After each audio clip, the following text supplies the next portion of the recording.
on perd cette spontanéité. On perd même de la naïveté. On perd de la sincérité. On perd même de l'authenticité. Et c'est parce que nous sommes dans un monde qui est blasé de tout, parce qu'il a un regard supérieur. Et prenez même nos propres enfants. Avant, l'enfant se réjouissait. Maintenant, à 10 ans, 12 ans, c'est eux qui vous expliquent. Et je veux dire, dans leur cursus à eux, même le regard de l'enfance a disparu. Et je crois que Noël, l'esprit de Noël, est là pour nous ramener dans cet esprit de l'enfance. Réapprendre à se réjouir des choses que nous avons. À l'inverse de toujours, comme le fait le peuple de Dieu, à soupirer après ses envies, soupirer après les choses qu'il n'a pas. Et nous sommes devenus comme ce monde matérialiste. Nous avons tellement besoin de choses pour exister, nous avons tellement de choses. Et nos enfants, plus nous leur en avons donné, et au lieu de créer leur bonheur, nous en avons fait très souvent dans la manière dont ils vont nous parler des enfants rebelles, plus ils ont d'aisance, et moins mes amis, cet esprit de l'enfance qui devrait être le leur, est de moins en moins une réalité dans leur vie. Et très vite, on les a menés à devenir adultes. Alors nous qui sommes déjà adultes, beaucoup, oh mon Dieu, pardonne-nous, ont perdu le feu du premier amour, ont perdu le zèle, ont perdu la fraîcheur. Moi j'aime, alors certains me le disent d'une manière que c'est un reproche. On me dit je suis un grand enfant, mais pour moi ça veut dire que j'ai encore la fraîcheur. Ça veut dire que je ne suis pas encore être blasé des choses, mais heureux de vivre. Et aller courir est un plaisir. Pouvoir prier est un plaisir. Venir à la maison de Dieu est une joie. Pouvoir louer le Seigneur tous ensemble, comme voir cet enfant ce matin, réjouit le cœur d'un pasteur, réjouit le cœur d'un père, réjouir le cœur d'une maman. Mais, mes amis, nous avons perdu l'essentiel. À force de soupirer après les choses secondaires, nous avons vu que les choses secondaires ne pouvaient pas. Et regardez comment Dieu agit. Dieu n'est pas venu dans les choses riches de ce monde, dans les choses même belles. Il est né dans une étable, là où ça sentait sûrement pas bon, là où il y avait un bœuf, un âne, dans une étable, parce que personne ne pouvait le loger. Et il est venu dans les choses très simples de la vie. Et regardez un enfant, lorsque vous lui donnez, moi je me souviens toujours du premier Noël de Christopher, de mon aîné. Alors bien sûr, au premier Noël, on me les gâtait, les surgâtait. On lui avait acheté le chien, vous savez, qui est bon, et qui saute. Le chien il saute. Lui, il n'avait rien à faire du chien qui sautait. Lui, il jouait avec les papiers et avec un bouchon. Et alors, il se régalait. Ça va, il y a le chien. En gros, il me dit, mais j'en ai rien à faire, votre chien, moi. Le papier et le bouchon me suffisent. Moi, quand mes grands-parents me racontaient de mon grand-père, alors maternel, ils racontaient comment leur enfance avait été difficile. Et pour Noël, vous savez ce qu'ils avaient? Ils avaient, laissez-moi dire, une orange. Une orange. Mais c'était des gens, écoutez-moi, qui n'étaient pas moins heureux que ce que vous êtes heureux aujourd'hui. Je dirais que c'était des gens qui avaient plus le cœur jeune à s'amuser et à profiter de la vie que ce que nos propres jeunes ont. Ils passent leur temps à bouder, ils passent leur temps à être isolés, ils passent leur temps sur leur iPhone, et vous proposez, et c'est là où je vais en venir ce matin, dans une vision individuelle, dans une vision égoïste, mes amis, vous êtes en train de les pervertir. Et l'Église, c'est un autre projet pour eux. L'Église, c'est une autre attention pour eux. Et il est temps de reprendre le regard de Jésus sur l'Église. Il est temps de reprendre ce regard de l'enfance, de se réjouir. Parce que sinon, tout dans votre vie devient pénible. L'autre est pénible. Tout devient difficulté. Et on fait tout pour vivre une vie d'église individuelle. Et ça ne peut pas couler. Et ça ne peut pas marcher. On ne peut pas venir juste apporter sa petite contribution et partir. Il y a tellement d'autres richesses.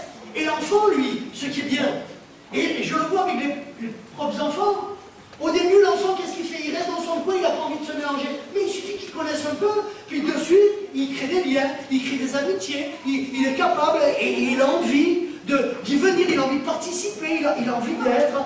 Et c'est cet esprit-là qu'il faut qu'on retrouve. C'est l'esprit de Noël. Noël, c'est l'esprit de l'enfance, mais de l'enfance qui est bonne, pas de l'enfance que nous avons pervertie, pas de l'enfance, mes amis, et nous avons besoin, l'Église a besoin, et quand je parle d'Église, c'est chaque membre de l'Église a besoin de retrouver sa fraîcheur. Votre individualisme primaire, le fait de vivre votre foi seul, de participer dans les choses qui vous semblent bonnes et les autres, j'en veux pas, votre vision ne montre qu'un seul élément, que vous êtes déjà saturé, que vous êtes usé et que vous êtes fatigué. Je vous assure, le monde agit comme ça. Le monde agit comme ça. Mais l'esprit de l'enfance, c'est la fraîcheur. Waouh, on propose ça. Waouh, on va faire ça. Waouh, c'est génial. Tout ce qui fait. Et dans l'esprit de l'adulte, oh là là, c'est fatigant. Je vous donne un exemple. J'imagine mon grand-père, moi, avec son orange. Dimanche prochain, on va faire un repas tous ensemble.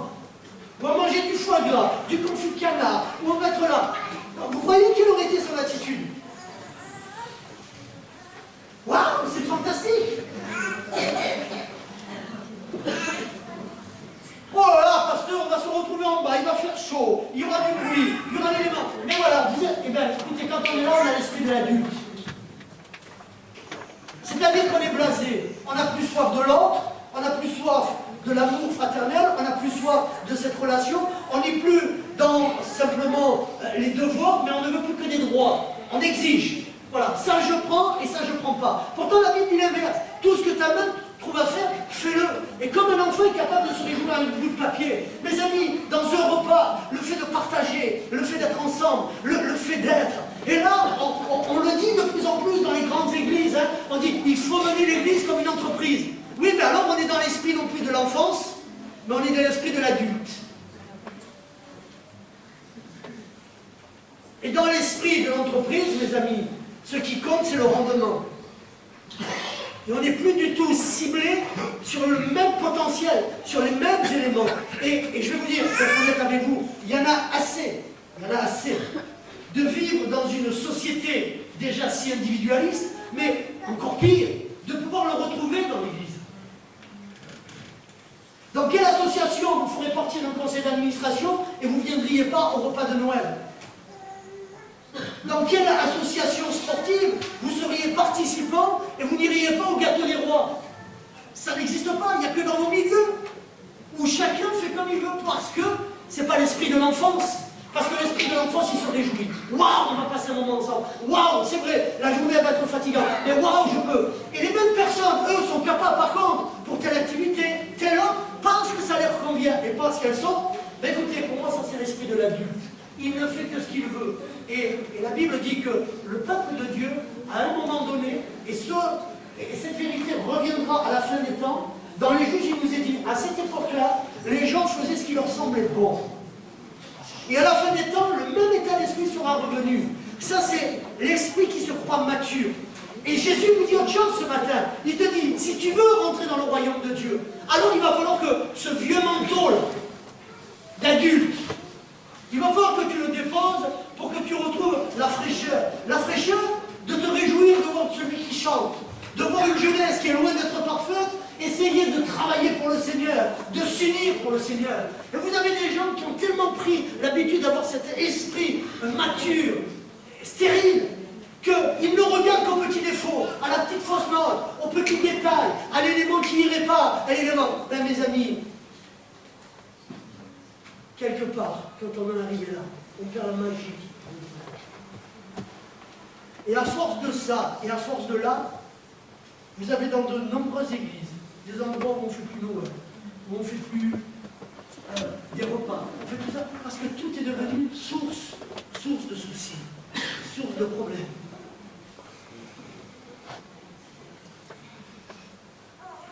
Et avoir l'esprit de l'enfance, c'est avoir aussi cet esprit de famille.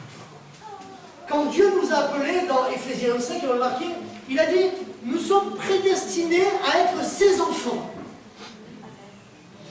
Écoutez-moi, vous n'êtes pas le papa ou la maman de Dieu. Hein.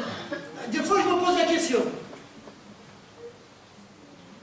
Nous sommes ses enfants. Nous avons été prédestinés à être ses enfants, selon son bon vouloir, pour accomplir sa volonté et ses desseins. Pas les vôtres, pas les miens, les siens. Et on ne peut pas continuer une vie dans une vision collective où chacun prend, fait, agit de manière individuelle mais collective. À un moment donné, je vais vous dire ce que ça procure. Ça procure de la frustration chez ceux qui sont là, chez ceux qui participent, chez ceux qui font la vie. Ok, si on est toute une équipe et qu'à un moment donné, vous avez, je pourrais prendre l'exemple de l'accueil, on peut prendre la chorale. Si 20 de la chorale ou 25 de la chorale mangent, puis il y a toujours ceux qui, eux, ne veulent pas manger à la chorale. Ben, à un moment donné, les 20 vont venir retrouver, vont dire ça ne peut pas coller. Et ils ont raison. Parce que l'esprit de l'enfant, c'est l'unité. L'unité des enfants qui doivent obéir à leurs parents. Et quand on perd ce ratio-là, mes amis, alors on arrive aux difficultés qu'il peut y avoir dans les familles, entre réellement les parents et les enfants. Parce que les parents ont mangé. Eh oui. Et les enfants ont eu les dents agacées. Parce qu'à un moment donné, on n'a pas voulu comprendre que nous étions que des enfants, appelés à être enfants, à demeurer des enfants. Et Jésus dira, vous, je vous ai parlé pour vous aveugler, mais à vous, je leur ai parlé comme à des enfants. C'est-à-dire que si nous n'avons pas l'Esprit de Dieu pour comprendre les choses, nous passerons toujours à côté de l'essentiel. Et vraiment, cet esprit de l'enfance, c'est l'esprit de Noël. Et dans la Bible, il y a une multitude d'enfants qui sont là pour nous parler ce qu'est l'esprit réellement de Noël. Alors je ne vais pas vous les citer, mais j'aurais pu en citer une multitude, hein, de David, en passant par le jeune prophète Jérémie, en passant par Joseph, en passant par Ismaël. Mes amis, combien Dieu est attentif quand nous demeurons ses enfants. Et non pas quand nous sommes nos propres dieux, selon nos propres décisions. Et écoutez bien, en tout cas dans cette église, la vision, elle n'est pas individualiste, elle est collective. Elle est collective. Malgré tout votre potentiel, votre passé, la vision, elle est collective. Et je ferai tout pour qu'elle demeure collective. Parce que, très souvent, on se retrouve confronté, mes amis, à une enfance, mais qui n'est pas celle que Dieu veut. Nous n'avons pas à être n'importe quel enfant. Paul dira aux Corinthiens, ne vous comportez pas, entre guillemets, comme des enfants gâtés, ou comme des enfants immatures. On n'est pas appelé à rester des enfants immatures. Parce que l'objectif des parents, c'est de faire grandir leurs enfants, à ce que les enfants puissent se développer. Et nous avons besoin de réaliser cette donnée-là. Nous ne sommes pas appelés à rester des enfants. Très souvent, c'est vrai, l'esprit de l'enfance demeure dans l'Église. Dans quelle attitude? Je fais ce que je veux, le mauvais côté des enfants, les caprices, les boudages.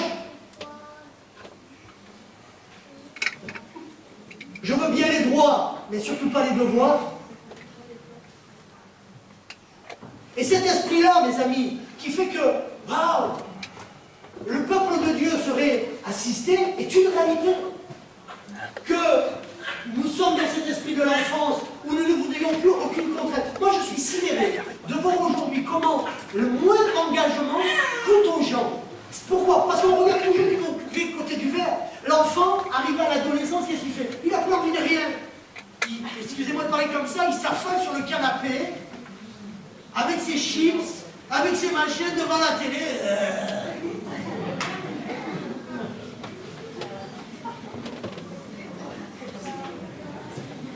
Et le chrétien est comme ça, souvent. Alors je m'engage et je me désengage. Oh là là, pasteur, je ne savais pas que ça serait aussi contraignant. Pasteur, je ne savais pas que ça serait aussi dur. Oui, mais allez plus loin. Ceux qui réussissent, en fin de compte, ceux qui auront une vie, entre guillemets, passionnante, c'est ceux qui auront persévéré. Et la Bible, elle invite l'enfant de Dieu prédestiné à persévérer, à aller de l'avant, aller de progrès en progrès, aller et de s'améliorer dans les choses. Nous ne sommes pas n'importe quel enfant. Et souvent, le peuple de Dieu est un enfant capricieux. C'est un enfant capricieux. C'est un enfant, tant que ça va dans sa ligne directrice, mais dès qu'il y a un élément, un accroche qui va pas, waouh! Je parlais ce matin, je disais ceci, je disais, c'est fou le nombre de conflits dans nos églises qu'on pourrait éviter si chacun faisait simplement ce qu'il a à faire. Si chacun faisait ce qu'il a simplement à faire. Hier, on fait une répétition avec les jeunes. Si chacun fait son boulot, des moniteurs qui préparent et qui savent ce qu'ils ont à faire, de ceux qui organisent et envoient les textos pour dire ça sera à 5 heures et pas à 6 heures, de ceux et qui sont les parents, et de les lire, de les amener à l'heure, et que tout le monde soit là. Wow. Mais si chacun a décidé, ah ben moi je veux faire ça, ah ben moi écoute, j'arriverai en retard, c'est là, qu'est-ce que vous m'en prouvez, qu'est-ce que vous m'en montrez? Que l'église elle passe toujours en second. Mais quand c'est l'église qui passe en second, c'est Dieu qui passe en second. C'est pas moi. Moi je mets une bande son et on chantera derrière. Il n'y a pas de problème. Et on voit dans les priorités que là, c'est l'enfant roi. Mais j'aimerais vous dire, et je l'ai dit mardi, que l'enfant roi, c'est un professeur qui s'appelait Monsieur Spock, dans les années 70, qui avait fait l'enfant, vous savez, porte-clés. Et ça a tellement mal fini quand il a vu ses petits-enfants, parce qu'il dit qu'il ne faut surtout pas les toucher, il faut là. Et la Bible, elle nous invite à autre chose. Et malheureusement, dans l'Église, on est toujours confronté à ça. Et donc, on va être obligé de s'agacer, on va se frustrer, on va même s'énerver. Et à un moment donné, même le pasteur, il va se mettre en colère. Je dis, oh, le pasteur, c'est une colère. Mais alors moi, je vais vous dire la vérité, je l'aurais dit mardi, ça, c'est ce qu'on appelle une sainte colère. La sainte colère, c'est quand, comme les vendeurs du temple, ils étaient irrespectueux du temple de Dieu. Et qu'ils faisaient de sa maison une maison de voleurs. Vous demandez du respect, mais il faut que vous ayez le même respect. Le respect, c'est quoi? C'est, on a lancé des répétitions, par exemple, je vous donne des exemples concrets. Hein. Si vous me dites la semaine d'avant, ok, je ne serai pas là parce que j'avais prévu telle chose, on m'a payé un voyage, bien sûr, il n'y a aucun problème. Mais si vous me prévenez le matin, parce que d'un coup, la lubie vous a pris et que vous préférez aller là que faire ça, vous mettez toute une équipe. Et ça, j'appelle pas ça l'esprit de l'enfance. Moi, c'est l'esprit ça, tu vois, qui est plutôt blasé, qui veut faire que ce qu'il veut. Et ça, c'est pas l'enfant qui dit à ses parents comment il doit faire et comment il doit manifester. Et dans nos milieux, tout est comme ça. Je vais plus loin, je pousse, parce que cet esprit-là, il est terrible. Il est terrible. Vous avez quelqu'un, une sœur, Nathalie, Amina, plein de sœurs comme ça, qui font de la coiffure. Alors parce que c'est dans nos milieux chrétiens, ah ben ça doit être gratuit. Et pourquoi est-ce que c'est gratuit? Outre que ça peut être gratuit, si en plus la personne, entre guillemets, ne lui a pas fait ce qu'elle attendait, alors les critiques pleuvent. Elle te la fait en plus gratuitement. Dis-moi, quand tu vas dans le coiffeur, dans le monde, est-ce qu'on se permet de faire ça? Si quelqu'un vient te réparer chez toi, et tu t'es mis d'accord avec lui, qui te le fait gracieusement, super, amen. Mais si au début tu t'es mis d'accord sur un prix, pourquoi dans notre milieu, tout est toujours tout à l'envers? Et derrière, ça fait plein de problèmes, et ça fait plein d'ennuis. J'ai du mal à le saisir, et j'ai du mal à le comprendre. Pourquoi quand on fait un repas, et qu'on dit aux gens, oh là là, pasteur, c'est trop cher. Mais vous savez qu'un repas à Jéricho, même à Jéricho, c'est 2 € le repas.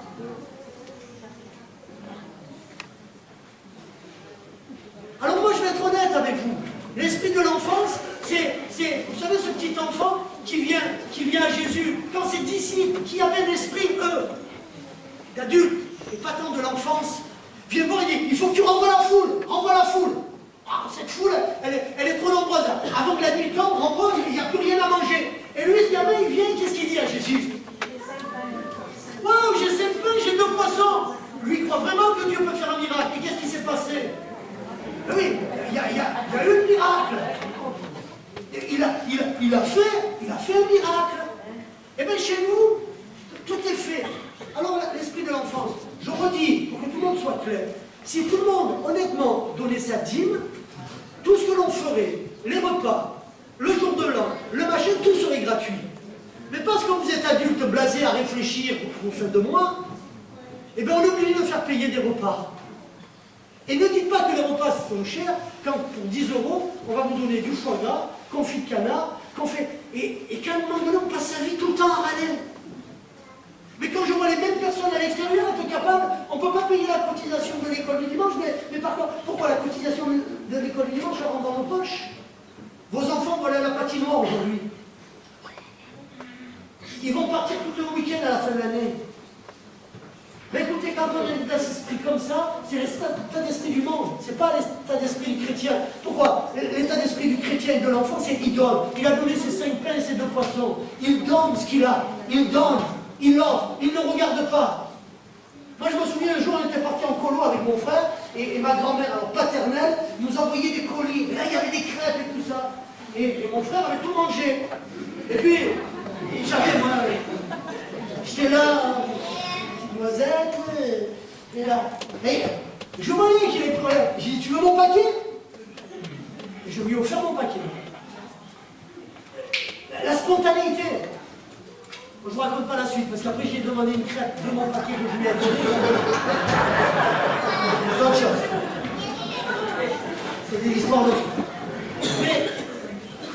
Mais la spontanéité, je vous ai donné déjà l'exemple des chaussures, de cet Ernest Comandapali, un homme, 4500 orphelins, il a un cœur, c'est le cœur de l'enfant, c'est le cœur qui donne, c'est le cœur qui est là et qui prend soin. Cet homme vient, il est là, et je m'étais acheté des baskets là qui tournaient, je l'ai déjà raconté, et le gars il regarde mes baskets, et je dis c'est pas possible, mes baskets là, et j'en étais gêné, j'ai dit je vais être obligé d'y donner, mais j'ai pas envie d'y donner, c'est mes baskets. Et jusqu'à la fin où j'ai dit vous voulez mes baskets? Il me dit non, mais je voyais qu'il les voulait. Et à la fin, j'ai donné mes baskets. Je me rachète des baskets. Je vais aux États-Unis, la même histoire. J'ai dû donner encore mes baskets. Je ne devais sûrement pas les porter. Qu'est-ce que je veux vous dire? À un moment donné, si vous passez votre vie à retenir, si vous passez votre vie à ne regarder qu'à vous, à ne faire que ce que vous avez envie, à prendre que ce qui est bon, là, outre que vous allez faire le vide autour de vous, parce que très vite ça se verra au sein d'une église, mais très vite aussi, mes amis, très vite aussi, vous allez vous appauvrir spirituellement. Mais regardez ce que nous dit la Bible, parce que je vous ai dit encore 10 minutes et j'ai fini. L'enfant a besoin de quoi? Il a besoin d'être enseigné. Le rôle des parents, c'est d'enseigner les parents, pour leur donner le fait de transmettre. On transmet quoi? Et des droits et des devoirs. Droits et devoirs. Pas que les droits, mais aussi les devoirs. Et parfois, dans les devoirs, il y a des choses qu'on aime et des choses que l'on n'aime pas. Mais on les apprend à nos enfants. Aucun enfant aime faire la vaisselle. Aucun enfant aime ranger. Aucun enfant aime faire ses devoirs de l'école. On préfère tous aller s'amuser. Et c'est fou comme le peuple de Dieu passe toujours à côté parce que, ouais, pasteur, ça va prendre trop de temps, pasteur, ça va être trop difficile, pasteur, trop ceci, ou pasteur, trop cela. Mais mes amis, quand vous êtes là, écoutez-moi bien, vous pouvez même avoir 16 ans, 20 ans, 30 ans, vous êtes déjà vieux dans votre cœur. Vous êtes déjà vieux dans le cœur. Vous êtes vieux dans votre cœur. Et je crois pourtant que quand il y a l'Esprit de Dieu, alors l'Esprit de Dieu, lui, il nous ramène à rajeunir comme l'aigle. Pas physiquement, mais intérieurement, on garde cette fraîcheur, on garde cette envie, on garde ce zèle. Et parce qu'on a perdu cet esprit de l'enfance, alors on voit quoi? Que le travail d'équipe, il est difficile. Il est difficile. Je disais ça au moniteur. Finalement, je me fiche des moyens des grands. C'est pas ça, tu fais un spectacle. Donc dans le spectacle, tu dois connaître le spectacle. Si moi le pasteur, je connais le spectacle, à plus forte raison, ça s'attend de connaître le spectacle. C'est pas moi. Donc enseigner le gamin, c'est aussi le reprendre quand il est assis, c'est lui dire tais-toi parce que les autres y répètent. C'est un travail beaucoup plus profond. Mais si chacun n'est que là sur sa petite tâche, ben écoutez, je crois que l'esprit de l'enfance, il a disparu. Et on ne peut pas rester, même avec toutes les plus grandes compétences que vous avez au monde, avec un esprit pareil, au moins, dans une église, c'est plus faisable. C'est plus faisable. Et notre rôle en tant que parents, c'est de les enseigner, c'est de les corriger, Alors bien sûr, qui corrige son enfant aujourd'hui? Pourtant la Bible elle est claire. Corrige l'enfant que tu aimes. Dans les proverbes, l'enfant que tu aimes, tu le corriges, tu lui apprends. Tu lui apprends parce que tu lui montres ce qui est bon quand il fait bien et quand il fait mal. Et ça, c'est notre rôle, comme Dieu le fait avec nous. transmettre. Pourquoi? Et je conclue, pour croître, pour pas que nos enfants restent immatures, assistés, mais que spirituellement, ils soient capables de se développer, qu'ils soient spirituellement capables d'être indépendants. Être indépendants par rapport à quoi et pourquoi? Pour deux choses. Un, devenir mature spirituellement. Et quand on est réellement mature par l'esprit, on devient adulte, mais on garde, waouh, un cœur qui nous rafraîchit. Et je vais vous dire, moi ce que je ressens, c'est que très souvent on voit le peuple de Dieu dans la louange, il est fané. Quand j'ai vu cet enfant là, waouh, moi ça m'a bouleversé. J'ai vu un tel contraste entre vous et lui, c'était énorme. Ceux qui chantent par habitude, parce qu'il faut venir le dimanche matin, et ceux qui veulent vivre une autre dimension avec Dieu, c'est autre chose. Vous pouvez prendre mon sermon comme étant plein de reproches ce matin. C'est que vous auriez un esprit d'adulte. Soit vous le prenez comme un esprit parce qu'il est fait pour ça, pour que vous retrouviez la fraîcheur du zèle et de l'envie, avec l'esprit de l'enfant. Vous savez, moi les plus belles choses que j'ai vécues avec mon père, c'est pas quand tout allait bien, mais ça a été dans les pires moments pour moi, de ma vie. C'est quand j'arrivais plus à soulever et que j'étais entre guillemets en train de perdre ma jambe parce que les muscles ils fondaient, et qui m'a pris, qui m'a dit t'es un bon à rien, t'es un fainéant, voilà, t'es incapable de soulever d'un poids d'1 kilo. Ah j'ai pleuré. Ah j'ai pleuré. Mais je savais qu'il m'aimait pas du tout. Le lendemain je suis retourné au kiné. Vous savez que les semaines à vous mettre les poids, c'est pas 1 kilo que je soulevais, c'est 5 kilos. Pour lui dire il a été dur, moi je n'ai jamais pensé parce que je savais qu'il m'aimait. Et en fin de compte, qui a eu raison. Je parlais avec ma fille, elle me disait, c'est vrai, il t'a obligé à courir alors que tu boitais? Oui, c'est vrai. Mais s'il ne l'avait pas fait, je n'aurais peut-être jamais rejoué au rugby. Vous trouvez ça peut-être dur? Peut-être. Mais à force de laisser tout faire à vos gamins, on va aussi arriver au résultat. Donc l'esprit de l'enfance, vous pouvez me raconter tout ce que vous voulez, je crois que je ne l'ai jamais perdu, mais que, comment on reconnaît celui qui a l'esprit de l'enfance? Parce qu'il a des ailes, parce qu'il a le feu du premier amour. Vous savez, cette capacité qu'ont les enfants, vous pouvez vous disputer, vous pouvez, pour un temps, qu'ils aient l'impression, puis de suite ils reviennent, ils ont cette capacité au pardon, ils ont cette capacité à pouvoir se réunir, à rejouer ensemble, à travailler ensemble, et ça, c'est le vrai pardon. Et ça, cet esprit-là, il est dans mon cœur. Donc, tant que cet esprit-là, c'est l'esprit de l'enfance. Et Jésus, pour conclure, n'avait-il pas cet esprit-là? Est-ce que l'esprit de l'enfance, ce n'est pas l'esprit du regard de Jésus sur ce monde, à qui il est venu apporter le pardon, à qui il est venu apporter la fraîcheur d'un message qui était là? Même notre message, il est bardé de suffisance, il est bardé de choses qu'on a apprises, qui sont surfaites, et où on a perdu de la fraîcheur. On annonce comme des robots l'évangile à des gens, alors que la spontanéité et la fraîcheur sont quelque chose d'indispensable. Alors nous avons besoin, mes amis, pour croître, d'être corrigés, d'être enseignés, d'avoir des transmissions qui nous viennent et de nos anciens et de ce que nous avons reçu par le passé. Et puis, nous avons aussi besoin, mes amis, de recevoir notre héritage, outre spirituel, mais l'héritage, le même, et pour ça, il faut être des enfants. Il faut redevenir des enfants. Alors, je vais être très honnête avec vous, une église,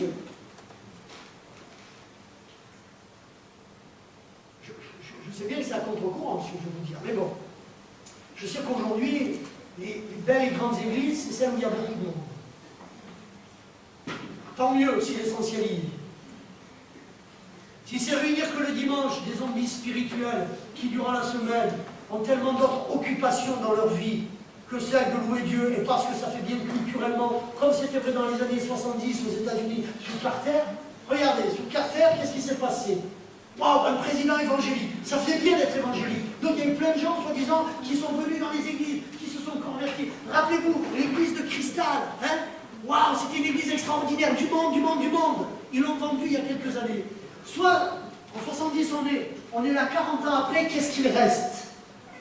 Ben, aujourd'hui même, les églises aux États-Unis se font du souci. Ah, il y a des méga-churches. Ah, il y a beaucoup de choses. Oui, mais pourquoi? Si c'est remplir une église de gens qui ont soif de cet esprit de l'enfance, qui ont soif d'être unis, qui ont soif d'être là, mais si l'église c'est juste un moyen que Dieu vous bénisse encore plus, tout en continuant à maîtriser vos vies, posez-vous la question, est-ce que réellement vous êtes redevenus des petits-enfants?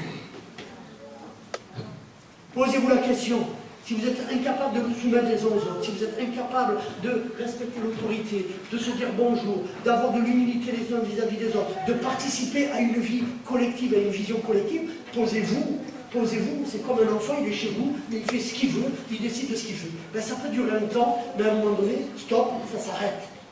Ça s'arrête. Par un moyen ou par un autre, ça s'arrête. Parce que les choses fonctionnent à l'envers, et les choses ne peuvent pas fonctionner à l'envers avec Dieu. C'est pas possible. Alors, durant tout ce mois de décembre, c'est ce que nous allons voir, l'esprit de l'enfance, l'esprit de Noël, quel est véritablement le regard. Et il y a tellement de gens sérieux au milieu de nous. Écoutez, devenons des gens matures. Et lorsque l'esprit de l'enfance habite en vous, alors, au contraire, elle va vous pousser à désirer, à ce que vos rêves deviennent une réalité. Près de Dieu, vous allez croître et vous allez grandir. Aimer, mais aussi corriger. Et vous allez recevoir de la part de Dieu tout ce qui est la juste vision des choses. Je me tiens à votre disposition. S'il y a un mot que j'ai dit qui n'est pas biblique, n'hésitez pas à venir me voir. Et vous verrez qu'il y a l'esprit de l'enfance et qu'il ne l'a pas. Mais en tout cas, ce qui est sûr, c'est que dans cette vision, nous avons, nous, un rôle en tant que responsables. Responsable de l'école du dimanche, responsable des jeunes. Ce n'est pas de laisser faire à tous ces jeunes ce qu'ils ont envie.